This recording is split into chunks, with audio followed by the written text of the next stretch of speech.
हमने nuclear energy sector को open कर दिया और इसके दूरगामी सकारात्मक प्रभाव और परिणाम देश को देखने के लिए मिलने वाले हैं। आदरणीय अध्यक्ष जी, AI, 3D printing, robotics, virtual reality की चर्चा हम तो गेमिंग का भी महात्मा क्या होता है इसके लिए भी प्रयास करने वाले लोगों में से। मैंने देश के नौजवानों से कहा है कि दुनिया का गेमिंग क्रिएशन का, क्रिएटिविटी वर्ल्ड का कैपिटल भारत क्यों न बने। और मैं देख रहा हूं बहुत तेजी से हमारे लोग काम कर रहे हैं।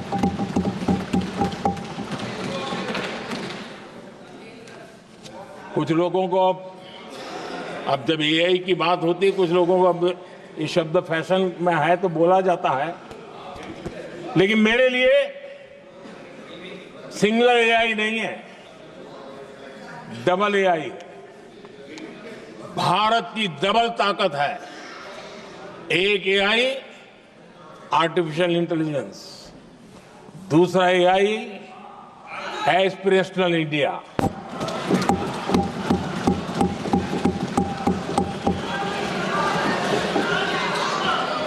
हमने स्कूलों में 10,000 टिंकरिंग लैब्स शुरू किए और आज उन टिंकरिंग लैब से निकले बच्चे रोबोटिक्स बना करके लोगों को चकित कर रहे हैं। और इस बजट में 50,000 नए टिंकरिंग लैब्स उसका प्रावधान किया गया। भारत वो देश है जिसके इंडिया एआई मिशन को लेकर के पूरी दुनिया बहुत आशावादी है और विश्व के एआई प्लेटफॉर्म में भारत की मौजूदगी एक महत्वपूर्ण स्थान प्राप्त कर चुकी है।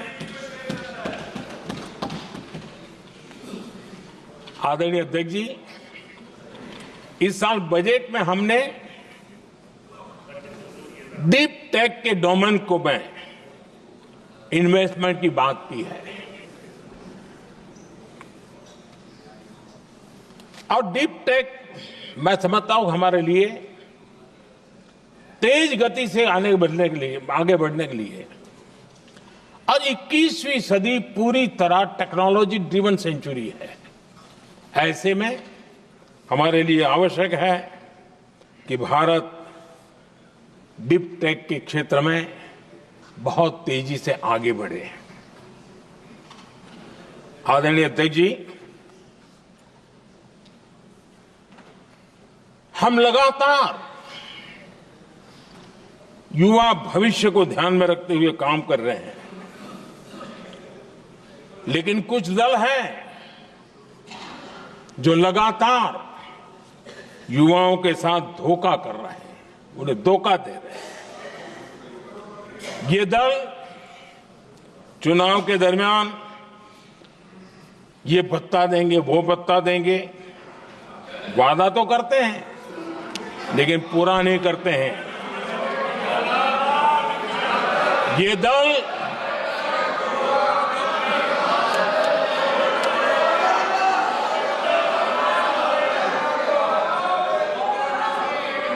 प्लीज माननीय सदस्य गरिमा प्रतिष्ठा बनाए रखें। भारत की संसद में आप प्लीज बैठे बैठे टिप्पणी नहीं करें और नए माननीय सदस्य बैठे बैठे टिप्पणी कर रहे हैं। आदरणीय अध्यक्ष जी, ये दल युवाओं के भविष्य पर आपदा बनकर गिरे हुए हैं।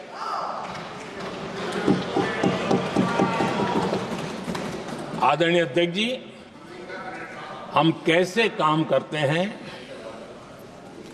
ये हरियाणा में अभी अभी देश ने देखा है। बिना खर्ची, बिना पर्ची नौकरी देने का वादा किया था। सरकार बनते ही नौकरी मिल गई नौजवानों को।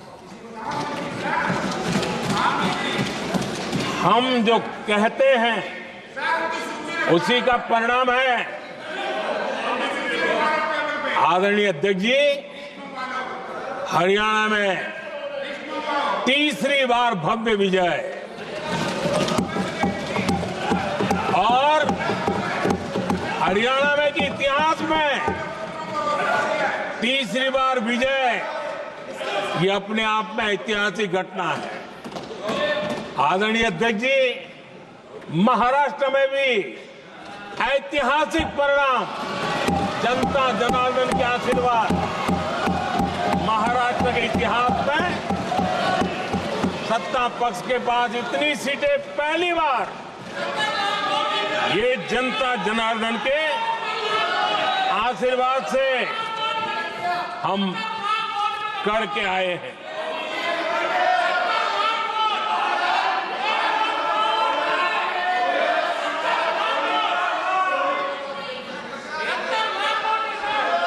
कुछ समझते हैं आदरणीय चीजों को? अध्यक्ष जी, कल जवाब दिया था ना आपको।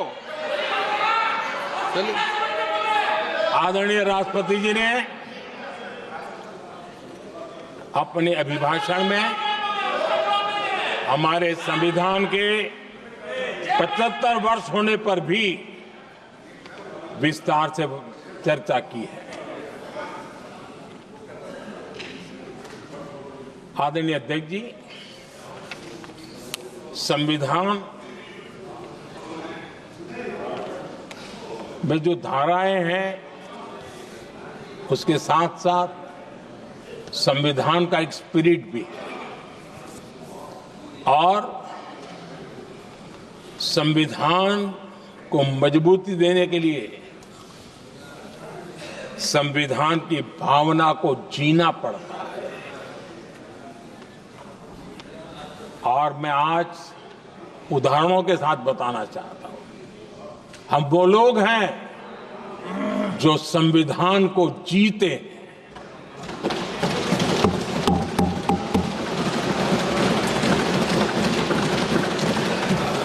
आदरणीय अध्यक्ष महोदय, हमारे यहां ये बात सही है, परंपरा है कि राष्ट्रपति जी जब उद्बोधन करते हैं तो उस सरकार के उस साल के कार्यकाल का ब्यौरा देते हैं।